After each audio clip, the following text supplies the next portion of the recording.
Welcome to the Fantasy Football Happy Hour. Connor Rogers, Matthew Berry, Jay Croucher. A lot has happened in the last 24 hours, so we did not wait until our normal Thursday slot. We got Kenneth Walker to the Chiefs. We got Travis Etienne to the Saints. Mike Evans, not in a Bucs uniform, seems absolutely crazy. Matthew, I'll start with you. What a whirlwind it was. This free agency felt a little faster and more furious than years past in the first 2 hours. I feel like it always feels like that every single year. Although, one of the things I wrote about in my NFL Combine rumors column, the very last note was talking to an agent there at the Combine who just said, listen, 20 new coordinators, 10 new head coaches, with a compressed time schedule. Again, like the Super Bowl just ended less than a month ago. And so he felt like this particular agent was just like, I don't know if it's going to be a big rush and people aren't really haven't had time to figure out scheme fit and do all the scouting. But in some cases, as we saw, like teams knew who they wanted, they went after and got them. So yes, it was a free agent frenzy, emphasis on the word frenzy. Yeah, Jay, let's just, before we go move by move, I want to know what your thoughts, what was the most shocking? Was it Mike Evans finally not being with the Bucs, or was there just too much build up to that?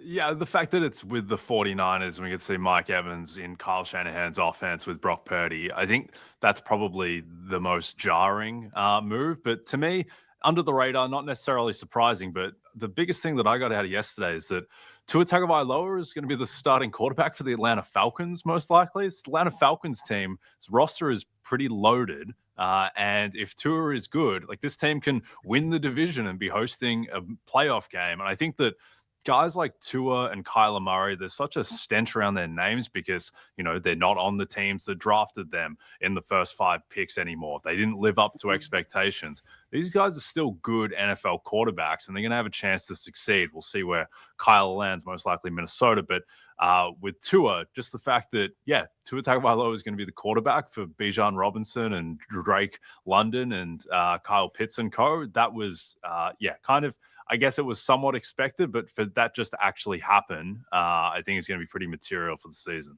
Yeah, Kevin Stefanski loves himself some undersized left-handed quarterbacks, Matthew. You just can't get enough of them. He really does, like he drafted Dylan Gabriel, now he's got Tua. Like if you're short and lefty, like you can play quarterback for Kevin Stefanski. Connor, start working on your other hand. I was so close. Yeah. So close. Just need to throw lefty.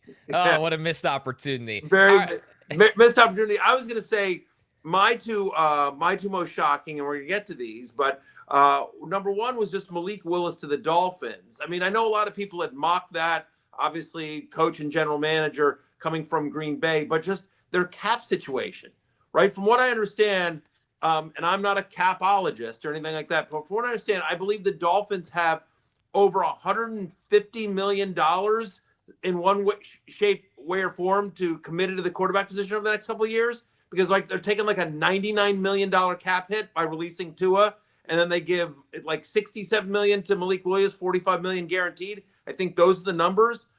So I mean, just like I thought they were just so capped out that they wouldn't be a part of the Malik Willis sweepstakes, and so that was shocking to me. That was my NFL Rumors Combine column. Had a pretty good run. I mean, go back and look at it. Like, I've nailed a lot of things, but one thing I did get wrong was I thought Malik Willis would go to Arizona. He's instead obviously going to Miami. That was the shocking thing. And then the other one that was kind of shocking to me, Connor, and this leads us into our show here, is Ken Walker going to the Chiefs. And the only reason I say they're shocking is that I just feel like Andy Reid has always been he's been a running back by committee guy. He's been he's the guy that made Charkandrick West a thing.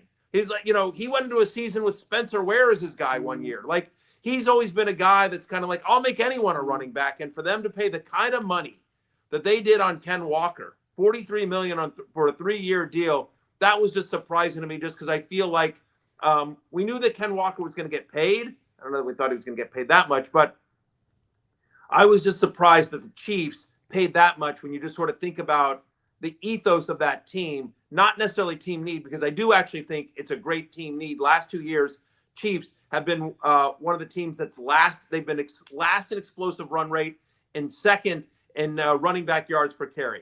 Like, it has been 3 yards in a cloud of dust, and I'm being generous on the 3 yards for the Chiefs over the last 2 years. And so Like they needed somebody that, had big play potential and explosiveness and could run the ball and take pressure off Mahomes. And so they get that in K9.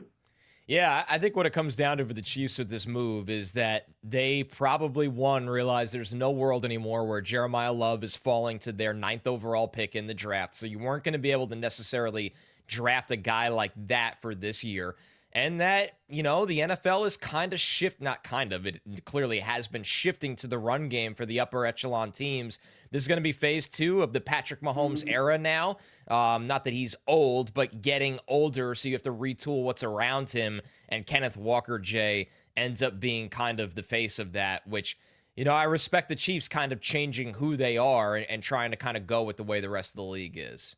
Yeah, I think there's a couple of things at work there where, one, this just speaks to just the fatigue of watching Kareem Hunt and that type of back and just grinding everything out and having to work so hard to get 4 yards a carry and stay ahead of the chains. And I think the other thing, too, is that Ken Walker, even though it feels like he's been around for a while at this point and he's coming off Super Bowl MVP and he's in the spotlight, he's 25 years old. He's had under 1,000 carries in the NFL.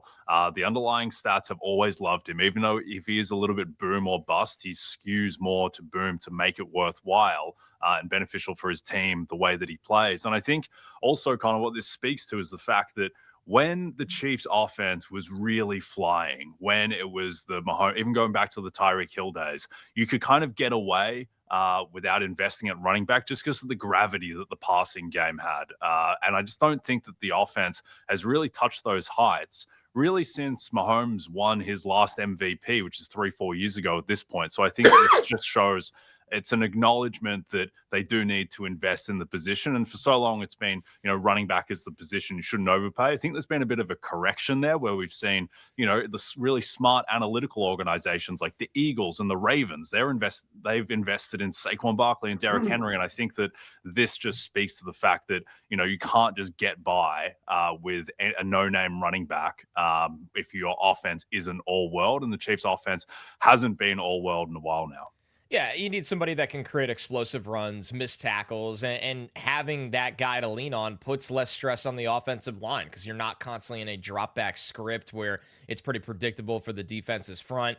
And the fact is, once again, like we saw, Matthew, what Kenneth Walker did in the Super Bowl. When he's healthy, he's a one-man difference maker that can turn negative run plays into 10-plus yard runs. 24 career games where he's gotten at least 18 touches, and he's averaging over 108 yards from scrimmage in those games.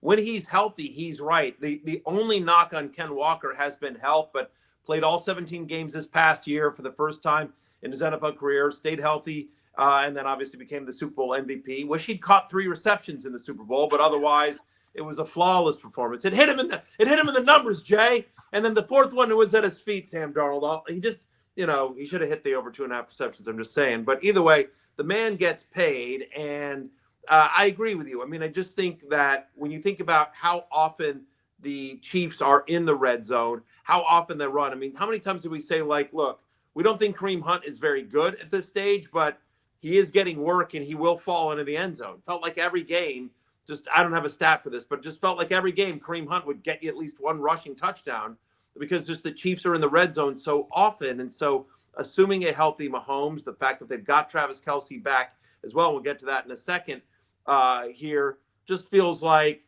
they're going to be in scoring position often. And when they are, while they will be pass heavy in the red zone because they're in the red zone so often, Andy Reid's going to run.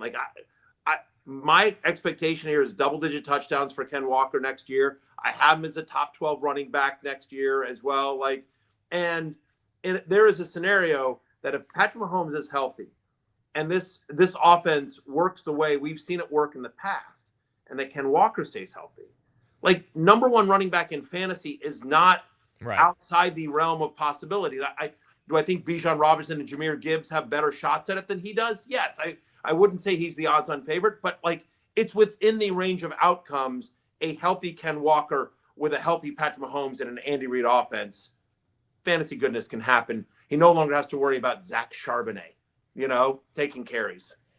Hey, it's Matthew Berry from NBCSports.com and RotorWorld.com, and I want to thank you so much for watching whatever it is you just watched, or if nothing else, being too lazy to click out of the autoplay after this video started after whatever it is you actually wanted to watch finished. But now that you're here, I'd like to take a moment here to ask you respectfully now, okay? I'm asking you respectfully to subscribe to the NFL on NBC YouTube channel. You'll get the latest Roto-World fantasy news headlines, all sorts of great shows, including my own Fantasy Football Happy Hour. So go subscribe now. Again, I'm asking respectfully.